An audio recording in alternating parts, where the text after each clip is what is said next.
नमस्कार साथियों, मैं संयम जैन नई ताज़ा न्यूज़ में आपका स्वागत करता हूं। आज हम मौजूद है कांग्रेस भवन हिसार में। कांग्रेस भवन हिसार में आज बहुत समय के बाद जो है इतने नेताओं की और कार्यकर्ताओं की भीड़ देखने को मिल रही है, क्योंकि आज यहां पर हरियाणा कांग्रेस के प्रदेश अध्यक्ष उदय भान पहली बार जो है हिसार पहुंचे हैं। प्रदेश अध्यक्ष बनने के बाद उदय भान पहली बार हिसार पहुंचे तो और काफ़ी पूर्व विधायकों की पूर्व चेयरमैन है उनकी भीड़ लगी हुई है और काफ़ी नेता जो है यहाँ पहुँचे हैं। कार्यकर्ताओं की जो है मीटिंग भी ली गई है, नेताओं की मीटिंग ली गई है। मौका था जो पूर्व प्रधानमंत्री राजीव गांधी के जन्म जयंती का मौका है। जन्म जयंती के मौके पर उदय भान प्रदेश अध्यक्ष हिसार में पहुंचे हैं, तो हम हिसार में पहुंचकर अभी देखते हैं कि उनसे बातचीत भी करेंगे और जानेंगे कि उनका क्या कहना है, पूरे राजनीतिक मुद्दों को लेकर उनका क्या कहना है। फिलहाल जो हरियाणा के अंदर राजनीति गरमाई हुई है, हिसार क्षेत्र में जो राजनीति गरमाई हुई है आदमपुर उपचुनाव को लेकर गरमाई हुई है, क्योंकि आदमपुर से विधायक कुलदीप बिश्नोई ने हाल ही में कांग्रेस छोड़कर बीजेपी ज्वाइन की है और वहाँ पर अब उपचुनाव होना तय हो चुका है। तारीख भी जल्द ही घोषणा कर दी जाएगी। तो ऐसे में देखा जा रहा है, नजर है कि कांग्रेस के ऊपर कि कांग्रेस किसको उतारती है, कुलदीप के मुकाबले में किसको उतारती है और कांग्रेस किन मुद्दों को लेकर उपचुनाव में उतरने जा रही है। तो अभी हम बातचीत करेंगे उदय भान से और जानेंगे कि उनका इस पूरे मुद्दे पर, राजनीति के मुद्दों पर उनका क्या कहना है। आज पूर्व प्रधानमंत्री राजीव गांधी जी की 78वीं जयंती पर आज हम सब कांग्रेस जन यहाँ पर इकट्ठे हुए हिसार जिले के। उनके व्यक्तित्व पर, उनके कर्तृत्व पर चर्चा की गई, उनके भारतीय राजनीति में योगदान की पूरे विस्तार के साथ में चर्चा हुई है और जो वर्तमान परिस्थितियों में जो राजनीति चल रही है उस पर भी काफ़ी विस्तार के साथ चर्चा की गई। आज राजीव गांधी की देन है जो कंप्यूटर क्रांति आई, जो डिजिटाइजेशन है। आज चाहे वो 18 वर्ष की उम्र का जो अधिकार देने की बात है, चाहे पंचायती राज संस्था निकाय चुनावों में जो महिलाओं को अधिकार देने की बात आई रिजर्वेशन के लिए, और उनको सुदृढ़ीकरण करने के लिए उनको पावर देने का काम राजीव गांधी जी ने किया था। और देश को 21वीं सदी का एक बहुत ही विजनरी नेता थे। उनको आगे ले जाने के लिए उन्होंने वो रास्ता प्रशस्त किया। और इससे पहले भी कांग्रेस के राज में ही इस देश में, चाहे वो औद्योगिक क्रांति है, चाहे वो ये हरित क्रांति है, चाहे श्वेत क्रांति है, चाहे ये सूचना क्रांति है, चाहे इस देश के अंदर राइट टू फूड, भोजन का अधिकार, चाहे राइट टू एजुकेशन, चाहे राइट टू इन्फॉर्मेशन, RTI का अधिकार कांग्रेस पार्टी ने दिए।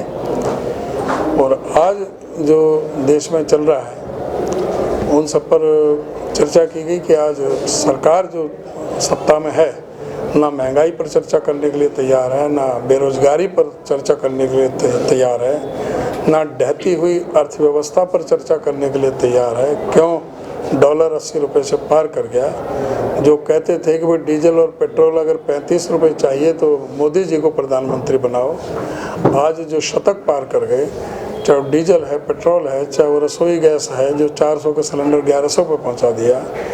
और सारी जो महंगाई सभी चीज़ों पर हुई है, CNG, PNG और GST, यहाँ तक कि लस्सी पर भी, दूध, घी, नमक, तेल, घी, दाल वगैरह सभी पर, शहद, और यहाँ तक कि ये छाछ, हमारे यहाँ छाछ बोलते हैं, आपके लस्सी बोलते हैं, उस पर भी इन्होंने टैक्स लगा दिया। आज आम जनता बहुत दुखी और परेशान है, बेरोजगारी चरम सीमा पर है। अग्निपथ योजना ला करके इन्होंने जहां सेना के साथ धोखा किया, नौजवानों के साथ धोखा किया। 6 महीने में कोई फौजी ट्रेन नहीं हो सकता, कोई ट्रेनिंग पूरी नहीं हो सकती। सिपाही के लिए भी 14 महीने चाहिए। और ये एक अगर जो 6 महीने की ट्रेनिंग दे करके पाकिस्तान और चाइना के बॉर्डर पर उनसे लड़ाई लड़ने के लिए भेजा जाएगा तो वो उनके साथ में जीवन के साथ खिलवाड़ होगा। तो ये सारी इनकी योजना बिल्कुल जनता के हित में नहीं है। तो ये सारी चीज़ पर हुआ। और अभी 4.25 लाख लोगों की पेंशन काटी है खट्टर सरकार ने। तो वो ये बहुत ही दुर्भाग्यपूर्ण है कि जो एक सम्मान पेंशन थी बुजुर्गों के लिए, वो इन्होंने एक 15,000 रुपये की एक लिमिट कर दी। 15,000, आज चपड़ासी की भी कोई तनख्वाह है वो 25,000 से ऊपर है। तो 15,000 के जिस परिवार में जो कमाई है उसको कोई भी पेंशन नहीं मिलेगी। तो ये एक बहुत ही इन्होंने गलत कदम उठाया है। इसका हमने भरसक विरोध किया है इन सारे मुद्दों को लेकर के। और हमने ऐलान किया है कि हमारी सरकार अगर जो सत्ता में आएगी, ये 1.5 साल में जो चुनाव होने हैं, तो हम इन जिनकी पेंशन काटी है इनको भी ब्याज सहित देंगे और पहले महीने से ही, यूँ नहीं कि वो 5 साल का, 6,000 बुजुर्ग को, 6,000 मतलब बुढ़े बुढ़िया को 12,000 रुपये एक बुढ़े बुढ़िया के एक परिवार में पेंशन हम देने का काम करेंगे। 300 यूनिट तक बिजली बिल का माफ़ करने का काम करेंगे। जो एससी कमीशन का पुनर्गठन होगा और जो गरीब लोगों के लिए 100 गज के प्लॉट योजना थी उसको दोबारा से लागू किया जाएगा। किसान की फसल एमएसपी से कम नहीं बिकने दी जाएगी। ये हम लोगों ने फैसले लिए। आप अब कोई बात है पूछें। तो देश में फ्रीबीज को लेकर ये भी चर्चा है, अभी भी आपने जो पेंशन योजना है प्लाट्स की और दूसरी चीज़ों की बात की, तो फ्रीबीज को लेकर ही बात चल रही है। सुप्रीम कोर्ट भी कह रहा है कि इस पर विचार किया जाना चाहिए। सुप्रीम कोर्ट विचार करना चाहिए। ये फ्री का कोई नहीं है, ये आपका नहीं है। जो पेंशन है ये बुजुर्गों को एक सम्मान की पेंशन आपसे नहीं, ये 88-89 से लागू है। और जो ये मुझे बताने की ज़रूरत नहीं है, जो जिस तरह से बीजेपी ने जिस तरह से इस्तेमाल किया, 5 किलो राशन दे करके जिस तरह से वोट बटोरने का काम किया, हिंदू मुसलमान में लोगों को बांटने का, एक नफरत की दीवार खड़ी करने के लिए वोट की खेती काटने का काम किया, वो तो इनसे पूछा जाना चाहिए। गरीब आदमियों के लिए तो कहते हैं ये फ्री है, लेकिन जो अमीर आदमियों के जो अभी 11,19,000 करोड़ रुपए के इन्होंने कर्जे माफ़ किए हैं पूंजीपतियों को, उनके बारे में कुछ नहीं है। 5.5 लाख करोड़ रुपए का इन्होंने कॉर्पोरेट टैक्स जो है वो कम करने का काम किया है। उसके लिए कोई नहीं, अगर कोई राहत कोई गरीब आदमी को दी जाती है तो उसके बारे में कहा जाता है कि फ्री की रेवड़ी। और ये तो सारी जो राहत है वो हर एक को देते रहे और अपने चुनाव घोषणा पत्र में जो कह कर के की जा रही है। सरकार में आने पर जब करेंगे, हमारे बजट में प्रावधान करेंगे। पहले जो हुड्डा साहब ने काम किए वो सारे किए, हमने तो कहा भी नहीं था। 1,600 करोड़ रुपए के बिजली के बिल माफ़ किए थे हुड्डा साहब ने। 4 बिजली के कारखाने लगाए थे, इन्होंने 1 यूनिट भी बिजली पैदा नहीं की, उल्टी बिजली बेच दी, अदानी को सरेंडर कर दी।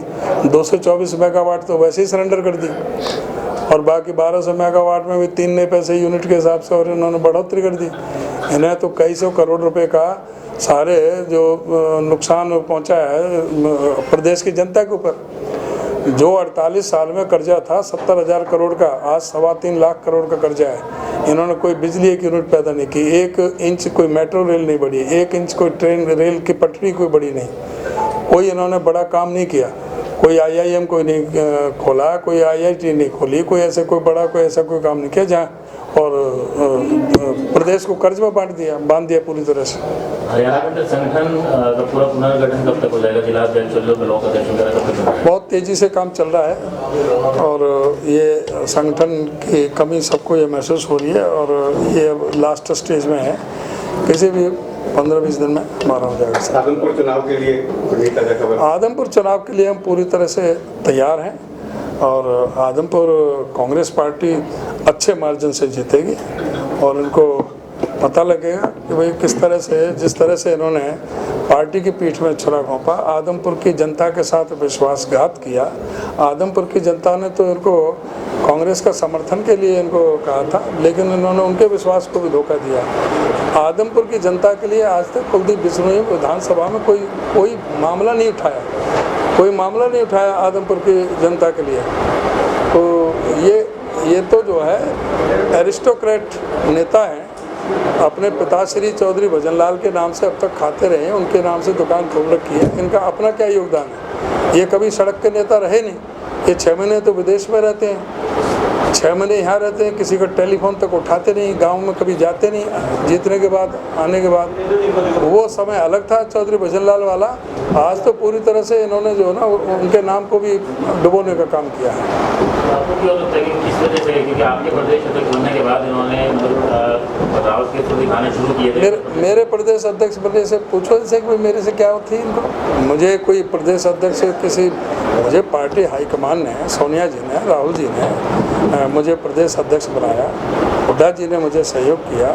तो आप ये बताओ इनको क्या तकलीफ है? मैंने कभी इनके खिलाफ कभी कोई एक शब्द आपने सुना कि मैंने कभी भी कुलदीप बिश्नोई के खिलाफ कोई एक शब्द कहा हो? पार्टी में था, हम सम्मान करते थे, लेकिन इसका मतलब ये थोड़ी कि पार्टी जो माँ है उसको विश्वासघात करके, उसके पीठ में छुरा घोंप करके वहाँ क्रॉस वोटिंग करें तो तब हम थोड़ी बख्शेंगे, फिर तो उनका चेहरा बेनकाब करेंगे। इनको ये नहीं हजम हुआ कि वे एक दलित का बेटा जो अध्यक्ष नहीं बन सकता। इनने ठेका ले रखा है कि भाई यही बनेगा।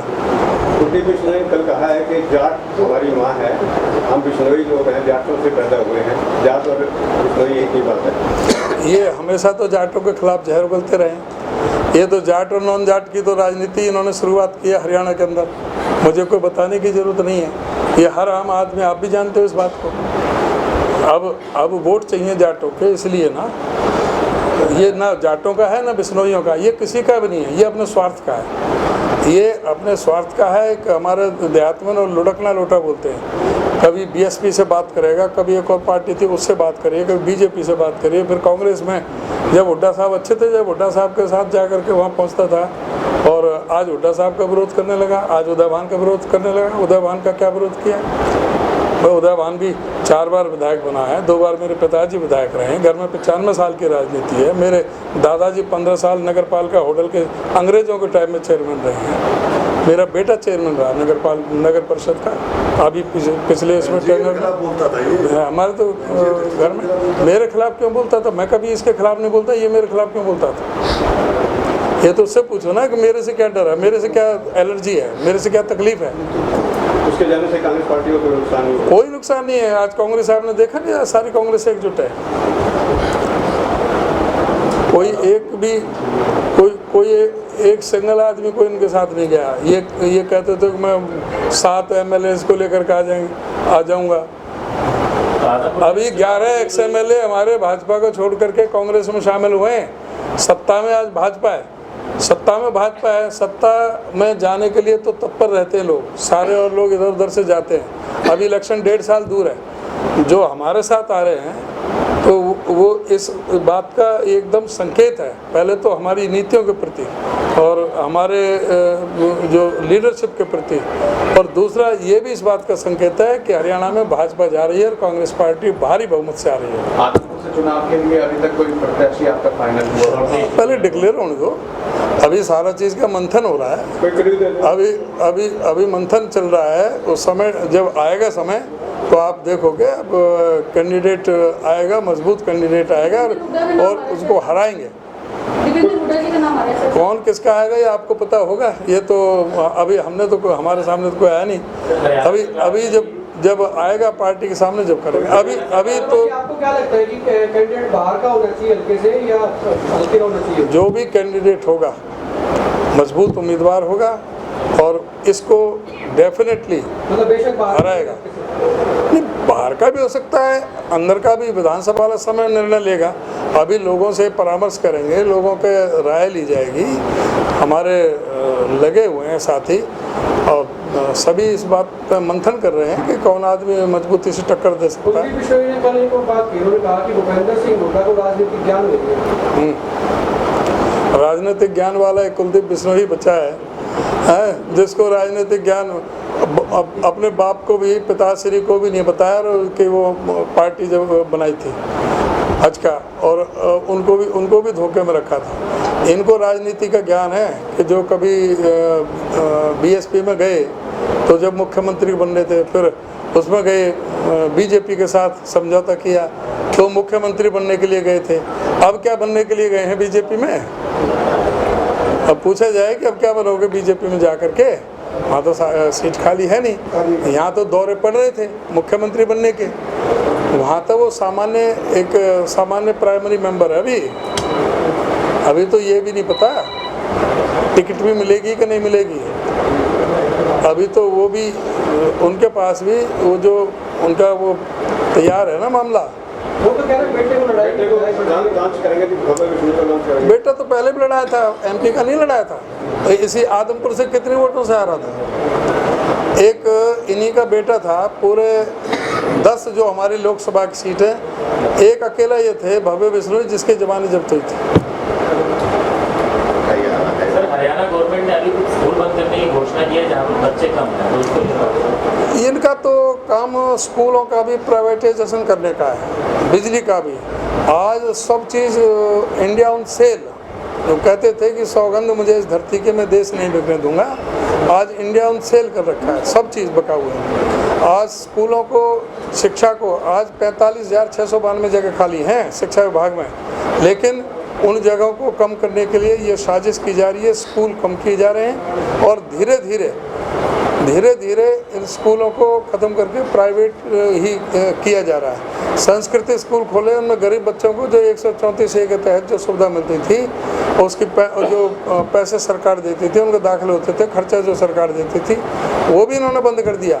और उसके लिए संस्कृति स्कूल में कहा कि जो भी इसमें दाखिल लेगा उसको 500 रुपये महीने की फ़ीस देनी पड़ेगी, और जो वो प्राइवेट स्कूल में दाखिला लेगा उसको सरकार 1100 रुपये महीने देगी, उसको सरकार 1100। इसका मतलब ये है कि इनको स्कूलों को ख़त्म करना चाहते हैं, पूरा प्राइवेटाइजेशन, निजीकरण की तरफ भी बढ़ रहे हैं। स्कूलों को भी ये सौदा करने में लगे हैं। आज ट्रेन बिक रही है, जल थल नभ, हवाई जहाज, हवाई अड्डे, पनडुब्बी, अपना बंदरगाह, सड़कें सारी नीलाम हो रही हैं। आज इंश्योरेंस कंपनी, बैंक का लो, BPCL का लो, आज सभी आज बिकाऊ पर है। बिजली महकमा जो है उसको इन्होंने पूरा अदानी को समर्पित कर दिया।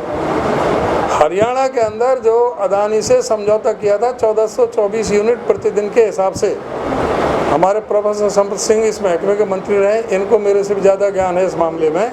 1424 यूनिट बिजली प्रतिदिन लेनी थी अदानी से निर्बाध रूप से, और वो जो समझौता था वो 25 साल के लिए था। 25 साल के लिए समझौता था।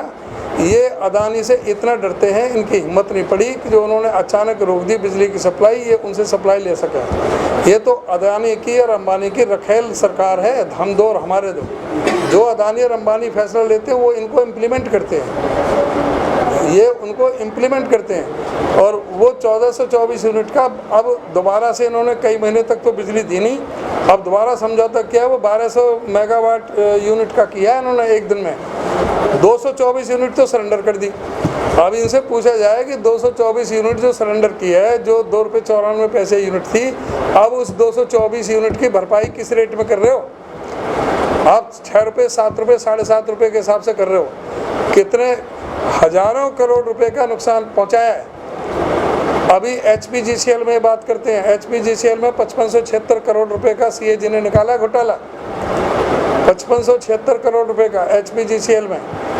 ये जो कहते थे ना, वो CAG का बात कर रहे थे, आज नहीं करते कि वो 2G और कोल घोटाला और वो कोई साबित कर पाए। 8 साल हो गए इनको।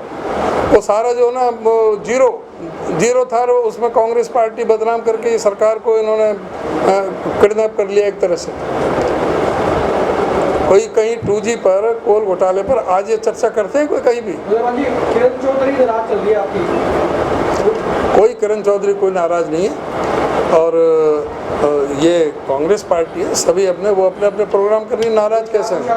उन्होंने कोई कांग्रेस के खिलाफ को बयान दिया है? कांग्रेस के खिलाफ को बयान दिया है? नेताओं के खिलाफ को बयान करी नहीं। ये बताइए किस कांग्रेस पार्टी के किसी भी नेता के खिलाफ कोई बयान नहीं दिया।